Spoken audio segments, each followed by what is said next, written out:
Well, good afternoon, everyone. I'm Father Tony Green. I'm Director of Pastoral Care and Volunteer Services, but I'm working with Paul Milton and our DEI committee here at Ellis Medicine to promote issues that help us to become more educated and grow in our diversity, equity, and inclusion initiatives. And we're reaching out to various people who have expertise in different areas of our living. Today we have the beautiful Benita Zahn with us. She's very well known in our community. She obviously doesn't require much of an introduction here, but I am going to give you a little bit of her background. Before we do get started, just want to remind you that this is being recorded. So please, if you don't want your picture up on the recording, feel free to keep your video closed off, keep yourself muted. There will be an opportunity for you to offer your questions, and you can also type questions in the chat as we go along, and I think Benita's going to keep an eye out for that and respond to your questions as she can. But we're so happy to have Benita come and talk to us. She's going to talk to us on the topic of food as medicine. And this relates to DEI because there's a lot of food insecurity with people, especially in our minority communities, but all of us need information on how to live a nutrition, take in nutritious meals, and she's going to help us learn about that. We're doing this in partnership with our wellness committee, and this is offered as a healthy me activity for you to get credit for. So Benita Zahn, she's got a Ph.D. and is an award-winning journalist. A national board certified health and wellness coach, which she's spending a lot of time in these days. Tremendous expertise in covering issues such as wellness treatment, breakthroughs on aging, nutrition, and the latest healthcare trends. She's currently coaching and works with clients at Capital Cardiology Associates. Previously, Benita spent more than 40 years as a health reporter and a news anchor at Albany's NBC affiliate, WNYT Channel 13. Benita's work has taken her around the globe and across the USA. She's covered the aftermath of Hurricane Sandy, Hurricane Katrina, the inauguration of President Obama, and both Republican and Democratic national conventions. And I'm sure if we could hear you, everybody would be given a great round of applause for you, Benita. So we welcome you and thanks for coming. So the floor is yours. It is my pleasure to be here. Thank you for that very gracious introduction, Father Tony. It's I'm so glad to be joining all of you right now. So I hope that you are, because my slide is up and the wonderful Emily is controlling the screen. So Emily, if you could pop me up for a moment, I would be so appreciative. There we go. Now I think we're doing well. And then Emily's going to be in charge of the slides, so I'll be calling for them. And I want to, first of all, thank you all for having me. And I really appreciate this. And we're going to talk about everybody's favorite topic, right? Food, glorious food. So we all have choices when it comes to what we're eating. And yes, I understand food insecurity. But thankfully, WIC has now, gotten into the 21st century and for some time now, because if you are utilizing any kind of finances from the county, you can use that at your green markets, and they are aplenty. So we can choose to have cookies, or we can choose. This is, do I dare to eat a peach? Is the line in the poem from T.S. Eliot, J.S. Prufrock, right? Do I dare to eat a peach? Well, peach is a great thing to eat, and it's really sweet, and it's kind of like candy or cookies. I know you're thinking, that's not my chocolate chip, except the difference in terms of nutrients is huge. We make these choices, and they affect us from the inside out, and then also how we look on the outside. So our food choices are really important. Cardiovascular disease, and as Father Tony noted, I'm now working with clients as a health and wellness coach at Capital Cardiology. Cardiovascular disease, and that includes heart disease. It's the leading cause of death in the US, and a large proportion of these cases can be prevented by addressing modifiable risk factors. Your genes set us up, but what we do really lights the rocket to take off. On the modifiables, as you know, smoking, obesity, diabetes, elevated blood pressure, hypertension, cholesterol, physical activity, and our diet. If it's unhealthy, we're in trouble. And unfortunately, too many adults don't adhere to don't consume what's considered a healthy diet. The Harvard My Plate, if you took a look at it, 1/4 would be protein, 1/4 of it would be produce, fruits and veggies, and then that big smile. Excuse me, 1/4 is protein, 1/4 is starch, and grains, and the big smile is produce, and that's your vegetables and your fruit. And that's how our plates should look, a quarter, and the big smile.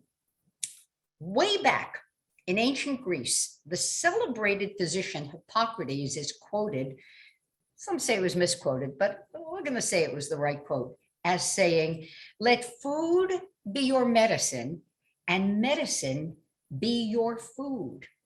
So it's rooted, the food we eat, the quality of what we eat is really rooted in history. And Emily, you can start throwing those slides up. And I'll take a look as we see them.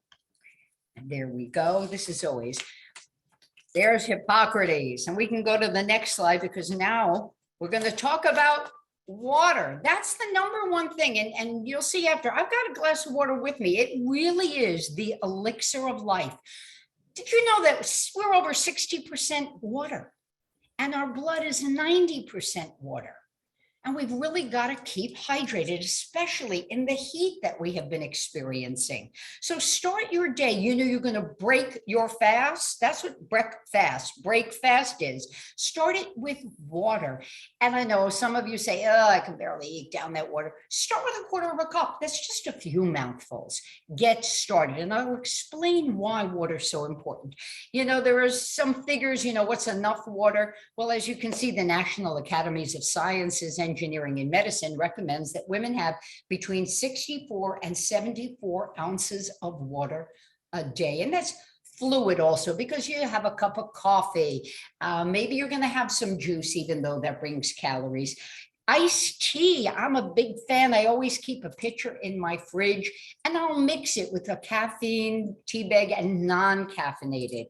Men, even more. Men are recommended, as you see, to have 101 ounces a day per the Institute of Medicine. I'll look at the next slide now.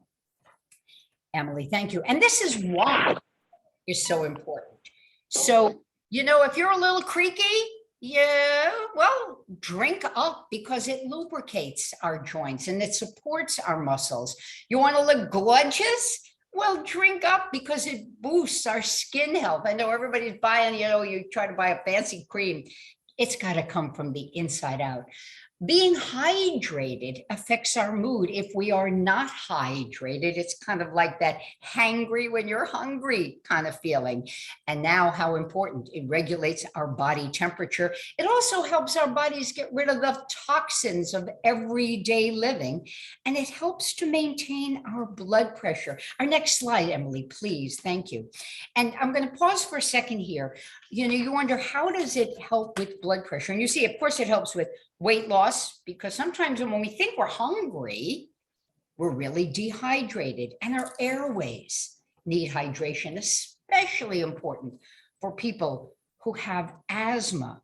Now, you can come back to me for a sec, Emily. Now, the reason water is so important when hydration, if you're hypertensive, is because when we're dry, when we're dehydrated, the blood becomes thicker.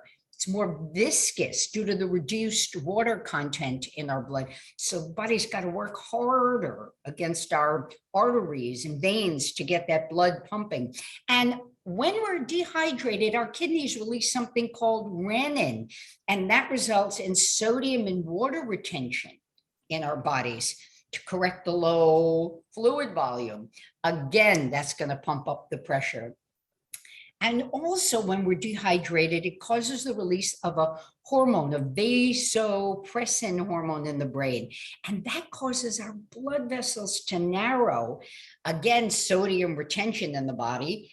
And you got it, it pumps up the blood pressure. So I don't know about you, but I've always got a glass of water I keep near me. It's also good for our vocal cords to keep them moist. And it also helps make minerals and other nutrients accessible in our body.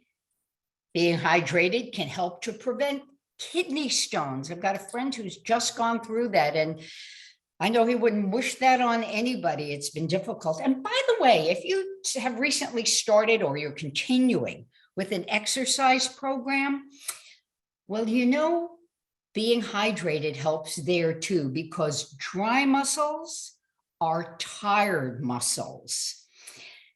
So we really, by staying hydrated, and the research is pretty clear, unless you're doing endurance exercise over an hour, you don't need any of those sport drinks, which are loaded with sugar. And even when it's the fake sugar, we're going to talk about that too, because there's an issue there. You're much better off with good old H2O. And my other fave now when it comes to hydration, and I usually give the husband some of that before he goes out to play golf, because he walks golf, is unsweetened coconut water, because it has electrolytes. So some of you may be thinking, yeah, Benita, you could drink too much water, hyponatremia. Yes, that's possible, particularly for women doing endurance exercises. You drink so much water that you reduce the electrolytes in your body, and the electrolytes keep our heart rate going at the right pace. Again, that's it. You would be doing and sweating a ton. So for most of us, that's not an issue, but you got to keep tabs on it. And I know they also talk about doing the urine check. Ideally, when you're hydrated well, urine would be the color of lemonade. So that's something else to keep in mind. Emily, back to the slides. She gets gold stars. She's got the slide thing going great here. So we've talked about that. Now, food is medicine. As some of you may know, when it comes to eating a low-fat diet, a plant-based diet, which you're going to hear a lot about these days, Nathan Pritikin was sort of the father of it. He was actually an inventor, and he had a heart disease, did some research, and did just that, lowered his fat intake and really boosted his intake of plant-based foods. But it's very, very strict, limits all fats for the most part. And as I said, plant-based. And his arteries, he turned around his problem. Some of you may know that, unfortunately, he also had leukemia, and he took his life while he was at Albany Med. So when I first learned about Pritikin and the fact that it's being offered now at Capital Cardiology, the old reporter in me went, oh yeah, Nathan, I remember that story. But that one thing had nothing to do with the other. His arteries looked great. Next slide, please. So there are fats to avoid, and those would be your trans fats and the saturated fats. So you really want to read labels. The reason you want to avoid your trans fats and limit your saturated fats is, and let me just point out, you may also know trans fats have been banned, but you can still find them in small, very small amounts, about 0.5%. And that can add up, and that'll be in your prepackaged baked goods. So keep an eye, read your labels, know what you are putting into your body. Examples of trans fats, Rosemary wants to know, baked goods, the packaged baked goods, baked cakes and things like that. You may also find that stuff in some crackers. Those are the types of things that may still have trans fats. Snack cracker, microwave popcorn could have it. Stick margarine, fried food may also have that. So those are the kinds of things. So you really want to limit that. That's by reading labels. Of course, your saturated fats are in your cream and your butter and your red meat, things of that sort. And Emily, we can move on to the next slide. Thank you. The good fats, because remember, you don't want to get rid of fats. We need them, but you want to consume the fats that serve you best. And those would be those unsaturated, the omega-3 fatty acids that we know we are in abundance in fish like salmon. And we find the good fats in avocados. Avocado is an interesting veggie in that it's got a fat. We rarely find that. Cheese also can be, again, in moderation. Dark chocolate, it's that treat that serves us so well, but again, limiting.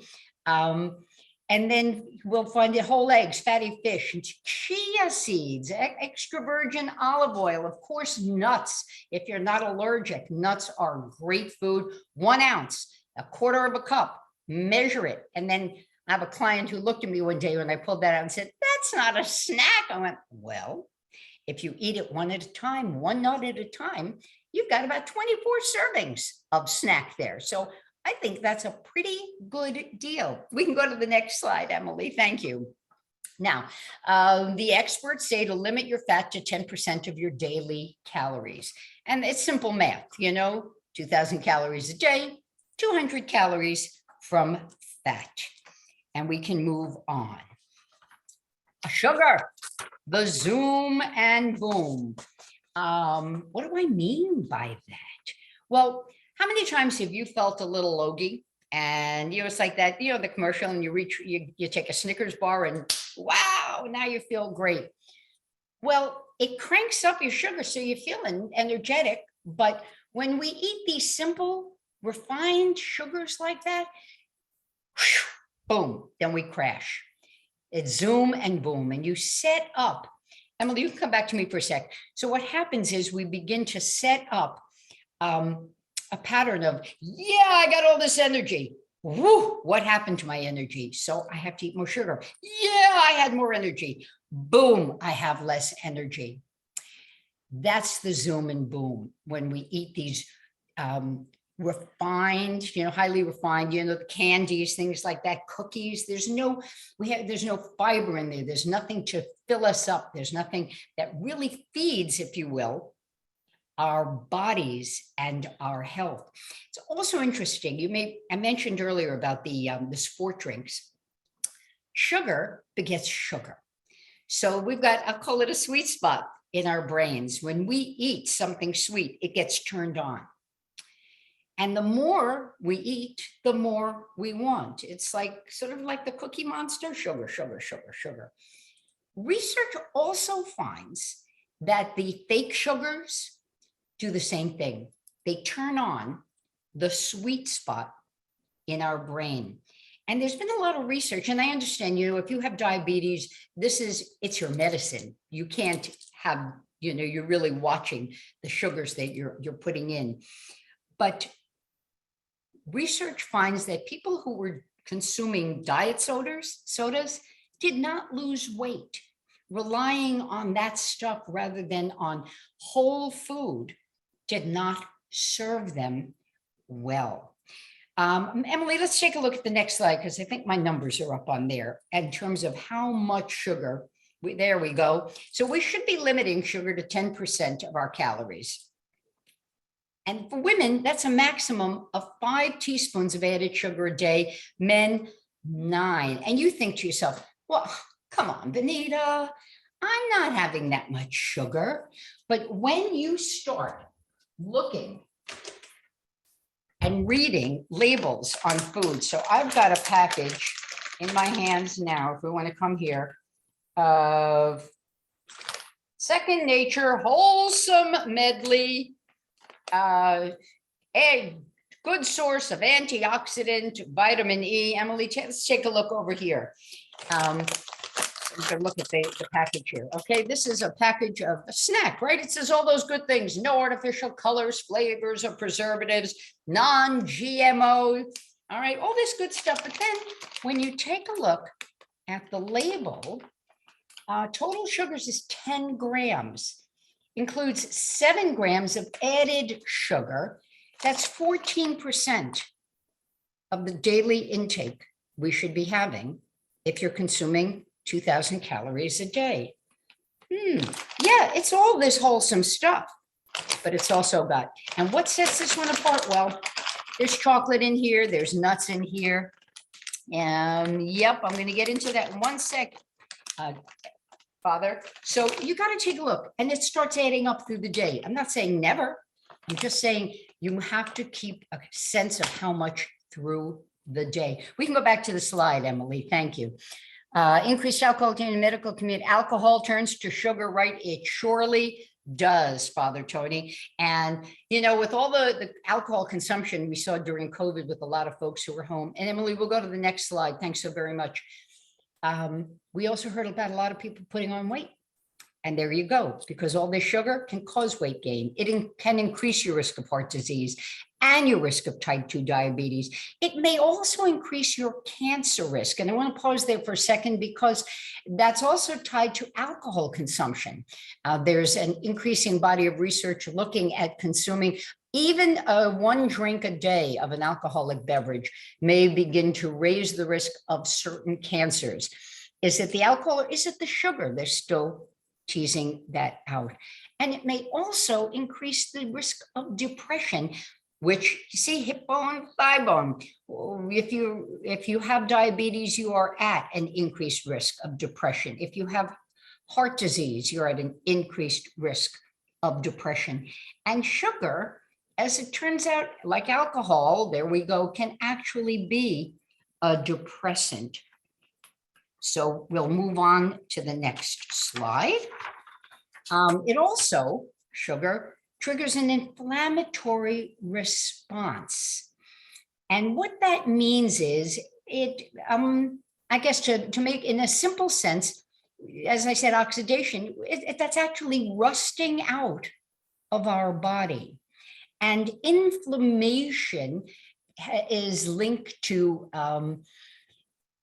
arthritis, also linked to heart disease, that it affects our arteries and how flexible they are or not. So too much sugar is like beating yourself up from the inside out. And I love that ages, the advanced glycation end product. It ages you, plain and simple. And excess body fat has been linked to inflammation, partly due to insulin resistance. And we can go to the next slide, Emily. And it's also implicated in Alzheimer's disease and other dementias. So there are a host of reasons for us to reduce our intake of refined sugar. You know, when you eat the peach, yeah, there's sugar in there, but it's got so many other nutrients that feed us. We can take a look at the next slide now, Emily. Thank you. That's why I say eat naked. No. Keep your shirt on. Don't go getting crazy here. But when we eat food in its more natural state, there are more nutrients and there's fiber. And you know, fiber helps move the sludge along in our bodies, which means we're getting rid of toxins. And again, then it helps us to avoid those highly refined carbohydrates. I don't know if you've had a chance to dive into a bowl. Whoops, have I lost everybody? You're still with us. Okay, I lost you on my screen. There we go. I once dumped out when I was doing a virtual, so I got worried that when you eat the highly refined carbs, you know, bottom line, there's nothing else that we are getting with it. We can go to the next slide. And there we go. And I talked about the Harvard Healthy Eating Place. I just got a little of health ahead of myself on that one because I love that visual, you know, the two eyes and the big smile. So it's always good to remember. And grains, you know, we think about our starch as potatoes. Well, let me share with you, a sweet potato is not like a white potato. They're not in the same family. And a sweet potato has a lot of additional nutrients in it. So think about adding a sweet potato that you baked or microwaved or even air fried, slice it up, spray it with a little bit of olive oil and stick it in the air fryer if you have access to one. I'm a fan of eating a half a sweet potato and a little bit of cottage cheese for breakfast. I get my starch, I get my protein from the cottage cheese, and I hope nobody's gagging over that one, but try it. You may like it. We can look at the next slide, Emily. The other thing is we need to think about sweet potatoes, fries are good in the oven. Yes, they are, Christy. Yes, they are. I'm glad you pointed that out. You just put them in, and all vegetables. I'm a big fan. We're going to hold for a sec of putting a tray, a baking tray of root vegetables. And even if you haven't tried it, radishes roasted, a little bit of olive oil, roll them around. Maybe you're going to add a little bit of thyme or rosemary and bake them off in the oven. And then you've got, you do that once on a Saturday or Sunday, and you've got good eating for days ahead of you. So roasted veggies are just fabulous. Emily, Christy, I'm really glad you mentioned that. Thank you. We also have to think about eating mindfully. And all these work together to savor the flavor, slow your roll, to reduce your roll. What do I mean by that? Emily, we can come back to me for a sec because I'm going to do a little acting here. Okay. So, how many times have you walked away from the dinner table and you put your hands on your stomach? You go, oh, I'm so full. Why did I eat so much? I have no control, my willpower. No. First of all, let's move those pejoratives out of the way. The odds are that's not it. Number one, you probably just ate too fast. See, there's a mind-belly connection that goes on. So if we pause, and Father Tony, I know you're a fan of grace. Saying grace before a meal is even more than giving thanks. Saying grace gives us a moment to transition from the world around us, right, to the experience at hand, eating. Humans hate change. So getting from what we were doing to getting to dinner, there's so much going on. We can't let go of what's been going on there. So we sit down and our minds are really someplace else. We're not focusing on the food. So what happens? Well, we start shoveling it in, right? So the brain can't catch up. When we eat, our digestion releases a load of chemicals, which then go to the brain. The brain goes, okay, we're eating. Let's pay attention here. But if we're eating too quickly for those chemicals to travel and process and travel back down, we are going to overeat. And if we take a moment to pause, we set it up so that the brain is ready. It's in that give me the ball phase. By pausing that moment of grace, now we've settled ourselves. Our next action is about eating. We're aware of that. Take the moment to smell the food.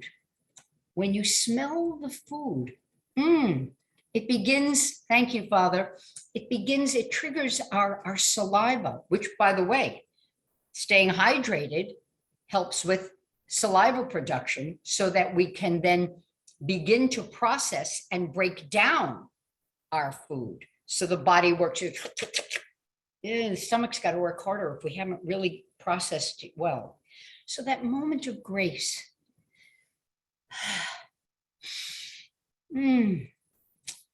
Now I'm ready to accept the sustenance. It's nurturing.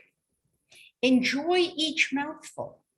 I have a client who shared with me recently that he realized at a dinner party, everyone was taking seconds, but he didn't. And he looked at his plate and he saw he had a lovely protein and he saw he had a lovely salad and he still had some food on his plate. And in the past, he would have, I joke, you snort your food, you don't really eat it. He would have done that. And everybody was getting up and the food was good.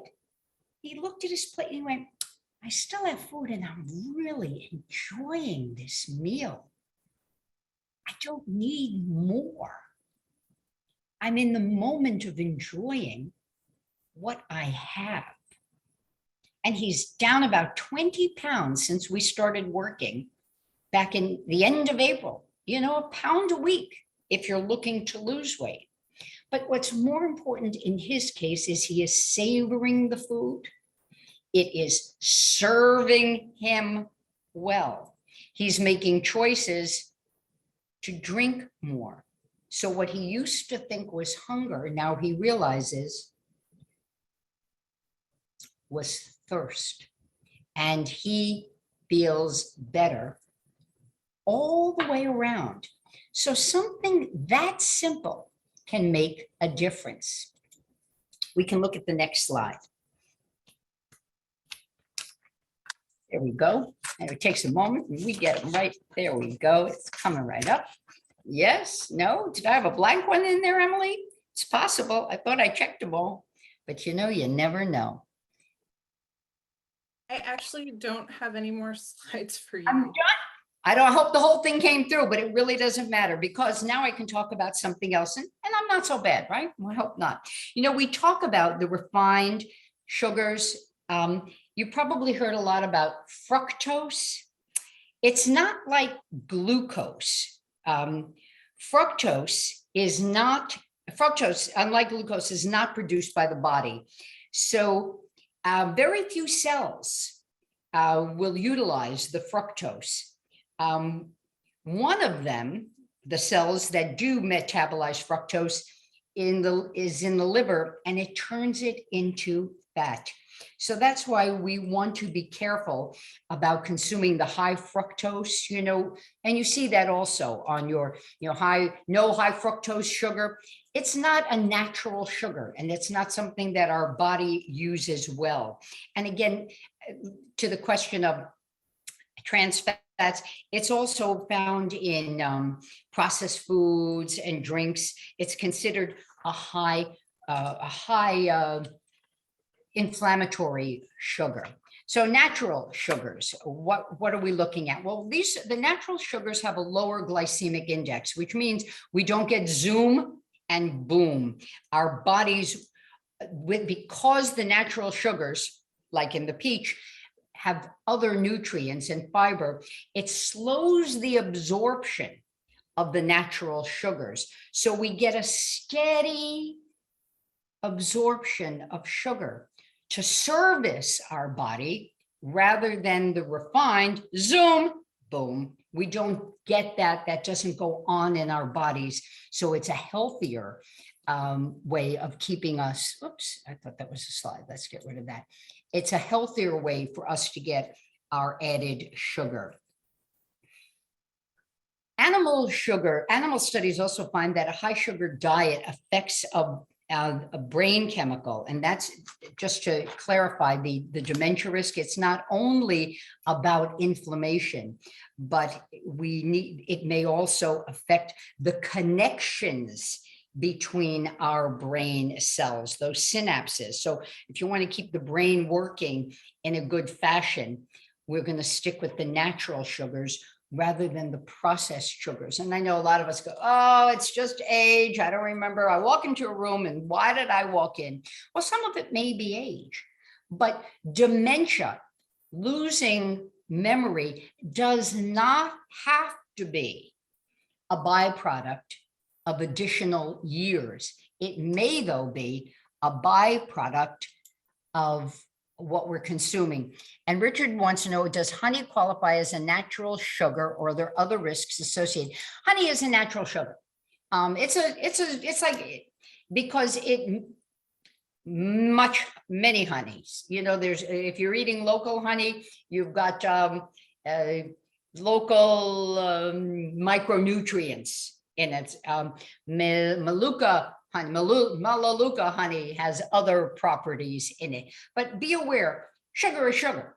Plain ordinary, sugar is sugar. It is less processed than eating your white table sugar, but it's still sugar. It shouldn't be something that we eat with abandon. So we're going to make sure that we look for our naked foods as close to the natural state as possible. One other thing, I keep pulling up the peach. Have any of you ever grilled a peach or grilled pineapple? It brings out the natural sugars in them. What about monk fruit? That's a conversation. I'm going to put that aside for a moment. Okay, what's this, everyone? Yes, monk fruit. I'm going to hold off on that for a sec. But grilling fruit will enhance the natural sugars. So that makes for a really wonderful dessert. Our fresh fruit is also lovely in water. So you may fill a jug and put sliced, I know everybody, lemon, lime, but what about putting in orange slices?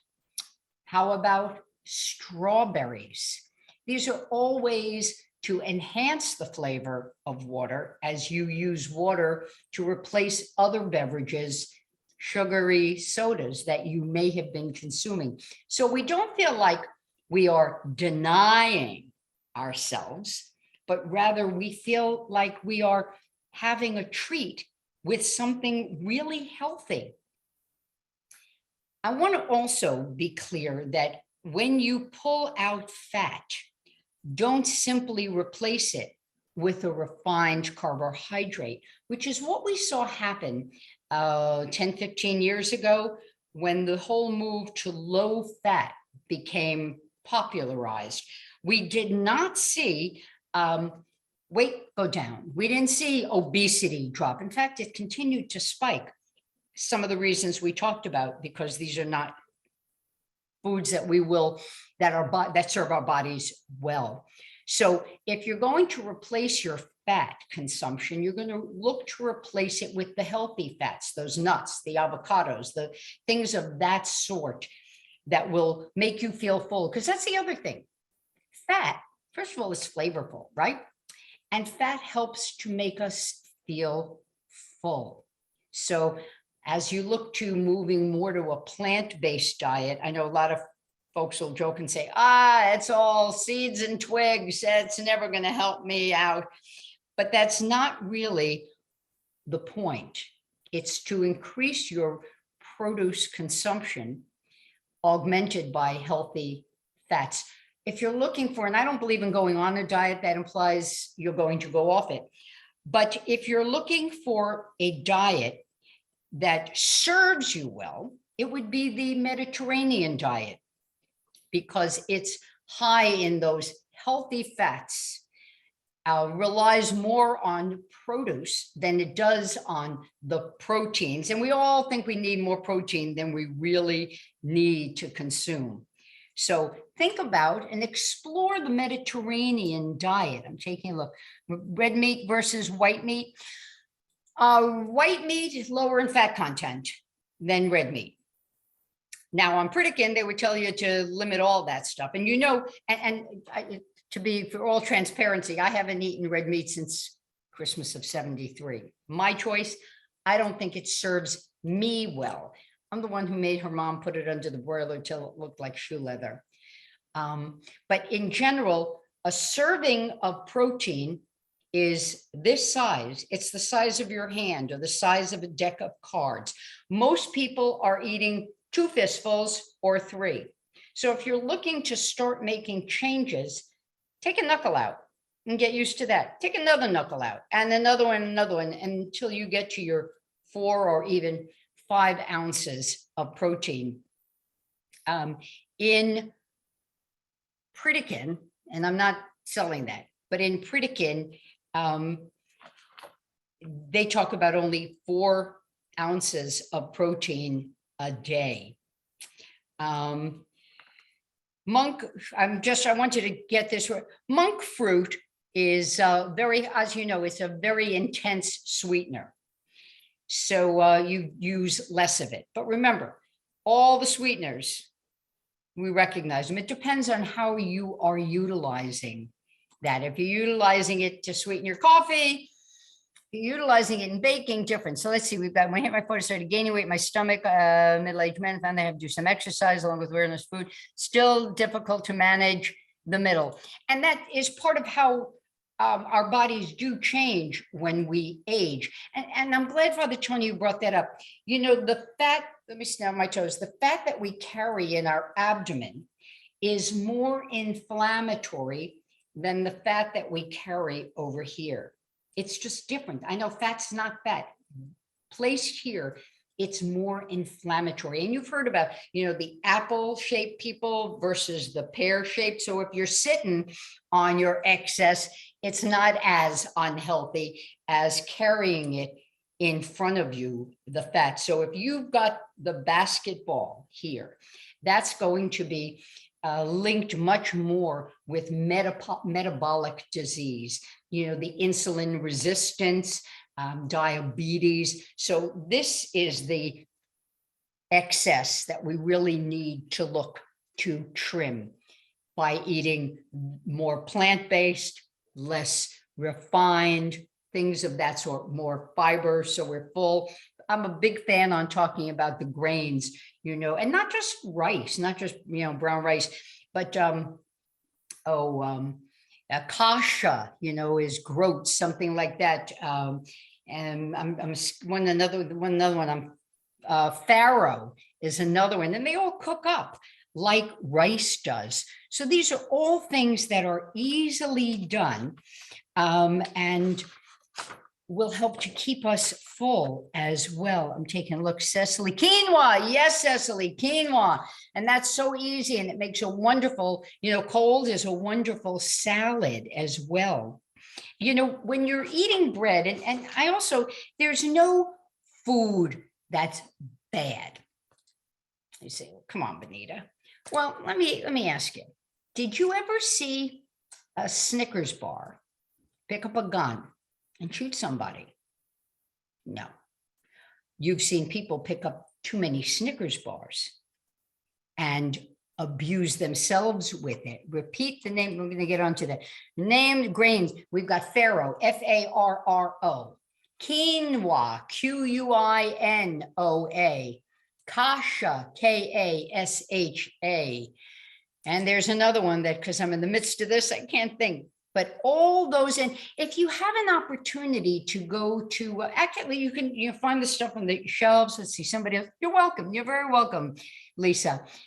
If you ever have an opportunity to get over to one of the co-ops or Honest Weight, you know, that food co-op where you don't have to belong, and that's in Albany. Take a look at the shelf. You know, they have so many of these grains that you can, you know, pull the lever, make a little package, and they'll have instructions. And give it a whirl. You can cook them with plain ordinary water. You might do it with a low sodium chicken broth or a vegetable broth, and they steam up really nicely. So these are all, it begins to open up the world, you know, and when we look at our condiments, it's not just salt and pepper. There's a lovely dressing that I've recently come across to use on fresh, you know, cucumber and tomato and avocado salad and a little fresh basil. Yeah, I grow it in my backyard. And we can all, even if you don't have a yard, you can grow basil, you know, on your windowsill in a pot. But it calls for 2 tablespoons of olive oil, 2 tablespoons of red wine or apple cider vinegar, and 2 tablespoons of lime juice. And if you can do fresh lime juice, out of this world. And you mix that together. And that makes a lovely, lovely dressing. The other thing is, change our heat. Yes, Father. The other thing is, wait, you know, you don't want to waste anything. So we probably all have little plastic containers, right? Even Ziploc bags. So when you squeeze, you open up that lime or lemon and you squeeze, and you only need 2 tablespoons. What am I going to do with the rest of it? And I'm afraid I'm not going to finish it. Slice it up, put it in your water jug. Bingo. Squeeze the rest of it. Put a little piece of tape on your Ziploc bag or your container and throw it in the freezer. So the next time you've got it ready to go for your next recipe. Very big on doing that. Whole wheat and high protein pasta, are they somewhat? Yeah, actually, Richard, they are somewhat better because you're getting, it's not just white flour. You're getting some more nutrients that way. But more importantly, is looking at your serving size. You know, we have supersized everything. And when you start looking at, I'm going to pull my little package of Wholesome Medley, the serving size is 1 ounce. 1 ounce is 1/4 of a cup, which would be about, taking my hand in here, which would be, and I'm getting all the chocolate, about, can we see that? It's about, that's not even a full handful. That's 1/4 of a cup. If you haven't already, make friends with your, yes, make friends with your measuring spoons and cups. Check for fiber content on carbs. Yes, yes, yes. And that brings me to, oh, I can't put my hands on it right away. Bread. When you purchase bread, look at the grams of fiber on that. You want your bread to have 3 grams of fiber. There's a lot, you know, it says whole wheat, you know, when you dig down into it, it's got 1 gram of fiber, not really serving you. Let me see, what notes do I have here? Derek, good event. Grace, yes. Remember, eating is amazing. It is a social event and it helps us to pace and slow down. And you know, you'll know if you're eating too fast, if you're sitting here going, yeah, that's not me, Benita. Take a moment after this and say, when I eat with people, am I the first one done, the middle, or the last one done? And if you're always the first one done, slow your roll. Your body will thank you for it. How much fiber should you aim for during the day? Beth, I don't have those numbers handy, but that's easily, they say I'm going to add that to my talk the next time. That's easily Googled. And I can, if you give me a sec, I'll tell you right now, because, and that also depends on size and age, size and sex. Hang on one sec. Fiber, what is it? And it's how it works out. Fiber per day. And, you know, and unless you need a fiber, women should try to eat 21 to 25 grams of fiber a day. Men should aim for 30 to 38. There you go. 21 to 25 for women, 30 to 38 for men. Okay. And when we come to protein, and again, that's in a lot of protein per day. And this can also change protein intake based on a certain health concerns. So this is something to discuss with your doctor. You know, if you've got kidney issues, then you want to be aware of how much protein that you are consuming. And again, most people think they need more protein than they really need. What else? Questions? I'm trying to keep an eye on the clock. Right. This is about where I wanted to be, to start taking your questions. And you've been great about sharing, and hopefully I've been answering all of your questions so far. Who else? Nothing? Yes. You know, so while we're talking, you're probably all familiar with the latest on vitamin E, vitamin D. You know, for a while, vitamin D was considered the end all be all. It was what was going to help us stay healthy. It was going to prevent cancer. It was going to make our bones strong.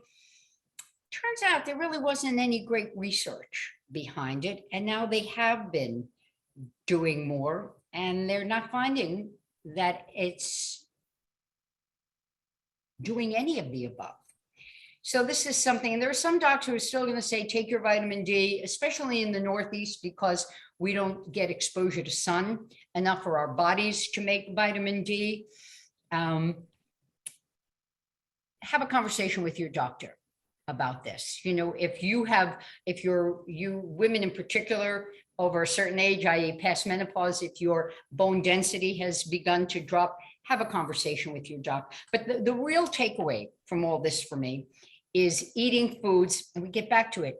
in their natural state. Many years ago, there was a study looking at vitamin E, and the belief was that if you pumped up vitamin E consumption, you would reduce the risk among smokers for lung cancer. Again, it was that, observational studies that people who had higher vitamin E levels didn't have as much lung cancer, so they started recommending vitamin E. Turns out that the group that was taking the vitamin E supplements to reduce the risk of lung cancer actually had increased rates of lung cancer.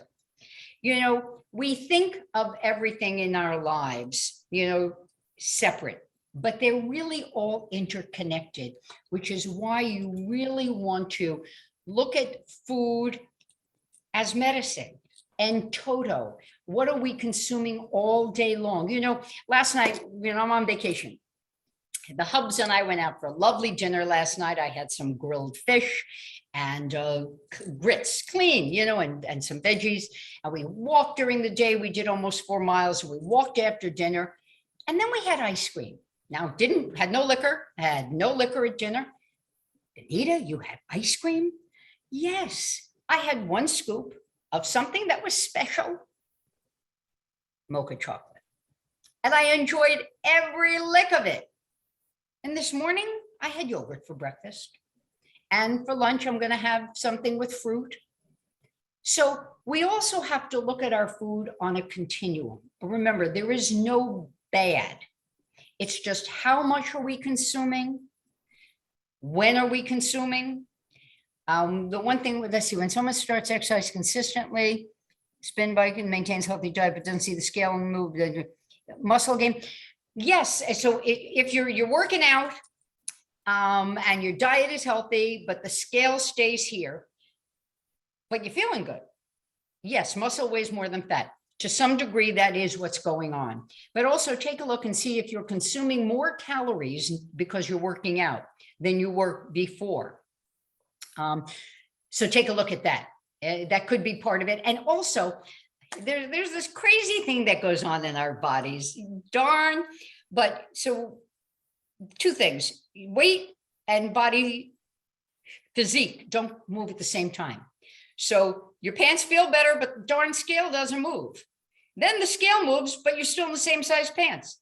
Then the pants change, then they don't go together. So you may just be in that in-between state right now. Also, I don't know if the person who shared, you've got sugar issues, your A1C may be improving, even though you haven't lost weight yet. So you're exercising, you're eating healthy. Eating healthy may mean a lot of things, but take a look at how much you're consuming and when you're consuming, which brings to the question, Christy asked, do you stop eating after a certain time daily? Yes, I do. A lot of research now going on. Our bodies need a break. And you've probably heard about intermittent fasting. And there's different ways of intermittent fasting. But the fact is we need about 12 hours for our body to process and reset, which would mean we should stop eating by 8 o'clock at night. And then, because most of us are up and moving and ready to eat again by 8 o'clock in the morning. There's been ongoing research. Is a calorie is a calorie, no matter when you consume it. Personally, I've always thought the night calories carried a little more baggage. And now the latest research is indicating that, in fact, they do. Can this change? Look, we see all the studies on coffee, right? But there is a growing movement to give our bodies at least a 12-hour break. So that might be considered intermittent fasting. There's other intermittent fasting where you may only eat between, say, 8 in the morning and 4 in the afternoon, if that serves you. There are a lot of ways of looking at this.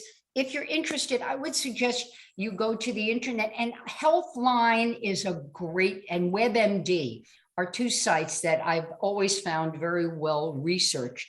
So that can help as well. Time for 2 more questions. Come on, bring it, bring them. Benita, I have a quick question about organic foods. Do you feel that, and there's a lot of genetically modified foods out there now. Do you kind of watch that? And is there a way to keep an eye on that?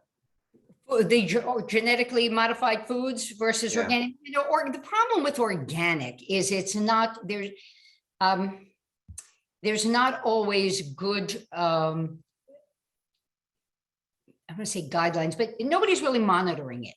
And, how do you prove that it's organic, or, what is organic? I grow tomatoes in my backyard. That's organic, right? But what if the pesticides from the neighbor's yard float over? I wash everything. There are certain foods that are considered dirtier than others, strawberries. So I might faster go to organic there. The GMOs, that's a touchy area that, that's a whole nother conversation. But understand that a lot of what we eat has been genetically modified for resistance to disease. We've got, fruits and vegetables that have been genetically modified, which means the more resistant ones have been, married to the other more resistant ones. So we get a blight resistant potato or tomato, things of that sort. I'm more inclined personally to really be careful about where my meat comes from, the chickens, and now you can't add antibiotics to chicken. Is free range better? Well, what are they ranging on? So it's door after door after door. So I didn't really answer your question. I left you with a lot more to think about. That's fine. Yes. Oh, good. I appreciate that. Anybody else got a question out there? So go eat naked, everybody. Get your fruits and veggies and your protein. Love it. And your fiber. Don't forget your fiber. Reduce your added sugars and read those labels and enjoy your food. Food should be enjoyed. It's not a matter of I can't, I won't. Enjoy. In moderation, enjoy eating. It's one of life's pleasures. Well, Thank you've been a very big motivator today for me, Benita. I certainly am going to be more mindful, and we appreciate you so much. And thanks for your expertise. And I hope everybody out there is just as motivated as me to kind of do a better job in what I put in my body and see it as medicine for sure. And drink up, drink to your health. Thank you all so very much. And use your sunscreen. Okay. Take care. Thank you, Benita. God Thank bless. you. Thanks all. Thanks. Be well. Bye-bye.